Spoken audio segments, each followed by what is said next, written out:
चित्तौड़गढ़ के राणा चंद्रहास का उद्धार करते हुए भक्त रविदास जी देश का रटन करते और तीर्थों का स्नान करते हुए काशी नगरी में आ गए। काशी में एक हिंदू राजा नागरमल भी था। वह मुगल सरकार के अधीन रहता और अपना राज करता था। तीर्थ और धर्मों के मुकाबले उसी पास जाते थे, मुकदमे उसके पास जाते थे। जब रविदास वापस आए तो आपका नाम कई गुना बढ़ चुका था। राजा नागरमल ने एक बड़ा यज्ञ किया और यज्ञ में रविदास जी को भी बुलाया। जब रविदास जी आ गए तो साथ में उनके श्रद्धालु भी थे। जब वह यज्ञ में शामिल हुए तो पंडितों ने शोर मचा दिया कि शूद्रों को ब्राह्मणों में नहीं बैठने देना चाहिए, इस तरह हमारा अपमान होता है, धर्म भ्रष्ट हो जाएगा। रविदास चाहे भक्ति करते हैं फिर भी जन्म करके तो शूद्र ही है ना। ये सुनकर नागरमल सोच में पड़ गया।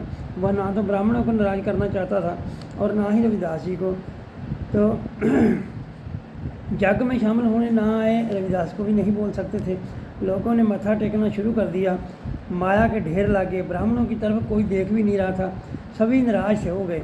ब्राह्मणों ने राजा नागरमल के पास जाकर फरियाद की। उन्होंने राजा को क्रोध से कहा, हे राजन, आपने पुरातन शास्त्रों, स्मृतियों, ब्राह्मणों तथा ग्रंथों का अपमान किया है। शूद्र का क्या काम? कलयुग आ गया, हम भोजन नहीं करेंगे, हम जा रहे हैं। असल में ब्राह्मण लालची थे। वह यज्ञ छोड़कर जाना नहीं चाहते थे और ऊपर से रोब भी डाले जा रहे थे। नागरमल ने धैर्य और गंभीरता के साथ कहा, हे पंडित जनों, इस बात का कई बार फैसला हो चुका है कि भक्त रविदास जी एक ब्राह्मण स्वरूप आत्मा है। जात पात का भ्रम मत करो। जो कोई भक्ति करता है सो पवित्र और ऊंची जात का हो जाता है। कर्म प्रधान है, जाति प्रधान नहीं है। चलो भगत जी के पास जाकर ही ये फैसला कर लेते हैं। यह कहकर राजा ब्राह्मणों को साथ लेकर भगत जी के पास चले गए। अंतर्यामी भगत जी घड़ घड़ के जाननहार थे। उन्होंने राजा की भावना को जान लिया और कहा, हे राजन, हुक्म करो, कैसे आए हो?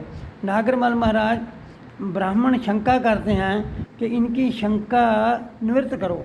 रविदास जी, ब्राह्मण किस बात की शंका करते हैं राजन? हम इनको क्या कहते हैं भला, ये बता सकते हैं?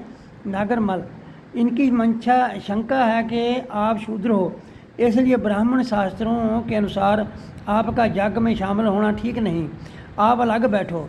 रविदास, दूसरी शंका क्या है? नागरमल बोला, दूसरी शंका यह है कि आप एक तरफ तो एक ईश्वर की उपासना करते हो और देवी देवते ठाकर जंजू भी पहने हुए हैं। ये ब्राह्मणों जैसी ठगी है। ऐसे संशय हैं, इनका जवाब देना उचित होगा। रविदास जी यह सुनकर हंस पड़े।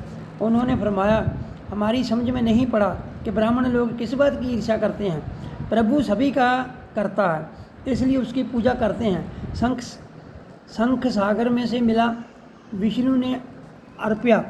चंदन ठंडी वस्तु है, अगर माथे पे लगाया जाता है तो शीतलता करके जंजू पर हमने धागे का नहीं पहना, ये भुलेखा है। जंजू ताज और धर्म का है, नेकी और सेवा की निशानी है।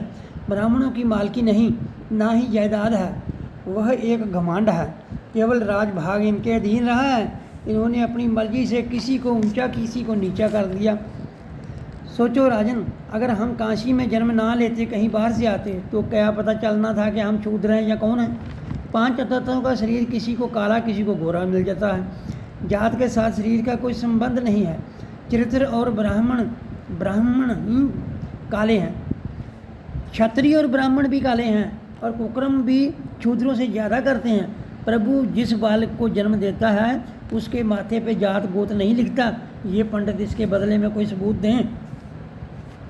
तो भगत जी ने ब्राह्मण वाणी उचारी, खट कर्म कुल संयुक्त है, हर भक्त हृदय नाहे, चरनार बिंद ना कथा बहाव, सुपच तुल समान, रे चेत चेत चेत अचेत, काहे ना बाल्मीके देख, किस जात ते कह पधे अमर्यो, राम भगत विषेख रहाओ, स्वान शत्रु अजात सब ते, कृष्ण लावै हेत, लोक बपरा क्या स्मरा है, 3 लोक प्रवेश, अयामल पिंगला लुबुद कुंचुर, गए हर के पास, ऐसे दुर्मस्ते दुर्मत निस्तरे, तो क्यों न तरे रविदास।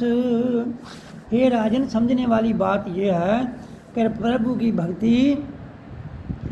की भक्ति के बगैर भाव दिल से प्रभु के साथ प्यार ना करने वाला आदमी नीच है। बेशक वह 6 प्रकार के कार्य करता है। हर आदमी को चाहिए कि प्रभु की भक्ति करे। जन्मजात की तरफ चले जाओ तो वाल्मीकि कौन सी ऊंची कुल के था, जिसने रामचंद्र जी की रामायण लिखी। राम नाम के सिमरण करने से ही वह ऊंचा हुआ। एक पुरुष कुत्ते मारता था, लेकिन वह श्री कृष्ण जी के चरणों का भौरा था, इसलिए उनको सत्कार मिला।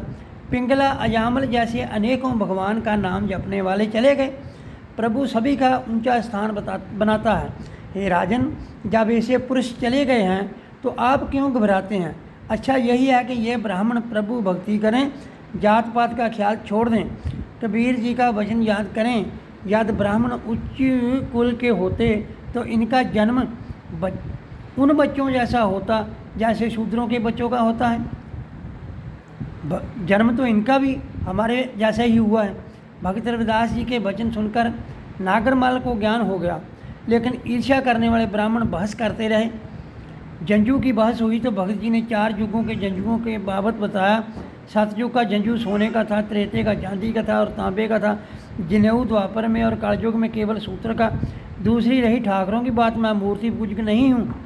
ये राजन, अगर तुम कहते हो तो मंदिर की मूर्तियाँ गंगा में बहा दी जाएंगी। नागरमल बोला, लेकिन आपने ये किस लिए रखी है? ये क्या भेद है? रविदास जी, ये भी भेद में आत्मक मंडल का भक्त करने का वसीला देखो। तिस प्रथाई भगत जी ने शब्द कहा, फल कारण फूली बन राय, फल लगा तब फूल बिलाय, ज्ञाने कारण कर्म व्यास, ज्ञान भयाता कर्मे नाश, घृत कारण दद मथै सयान, जीवत मुक्त सदा निर्वाण, कह रविदास परम बैराग, हृदय रहीम राम की न जपस बैर अपहाग। हे राजन, आप समझदार हो, वनस्पति की तरफ देखो। पहले फूल लगते हैं, फूल के बाद जब फल की डोली बन जाती है तो फूल गिर जाते हैं, उनकी ज़रूरत नहीं पड़ती, केवल फल रह जाता है। जब मन स्थिर हो जाता है तो वह मूर्ति पीछे हो जाती है, कर्म का नाश हो जाता है, ज्ञान प्राप्त हो जाता है। जब पहले बच्चा खिलौनों के साथ प्रेम करता है और खेलता है, लेकिन जब बड़ा हो जाता है, उसको ज्ञान हो जाता है, तो खिलौनों की जगह असल चीज़ों के साथ खेलने लग जाता है। घी निकालने के लिए दूध अथवा दही को रिड़का जाता है। हे राजन, सोचने वाली बात है, हम मूर्ति पूजक नहीं, ये तो परंपरा की ही चली आ रही एक मर्यादा थी कि मंदिर में मूर्ति रखना। कल से सभी मूर्तियां गंगा में प्रवाह दी जाएंगी, और कोई शंका हो तो बताओ। प्रभु की कृपा के साथ भगत जी ने ब्राह्मणों को झूठा साबित कर दिया। वह बहुत शर्मसार हुए तो रविदास जी यज्ञ में शामिल हुए। उसी दिन जब भगत जी वापस आए तो उन्होंने हुक्म करके सभी मूर्तियां गंगा में प्रवाह करा दी और मंदिर में कीर्तन ही प्रदान कर दिया।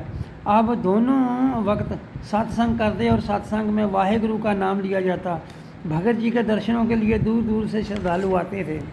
बोलो भाई जी, वाहेगुरु जी का खालसा, वाहेगुरु जी की फतेह।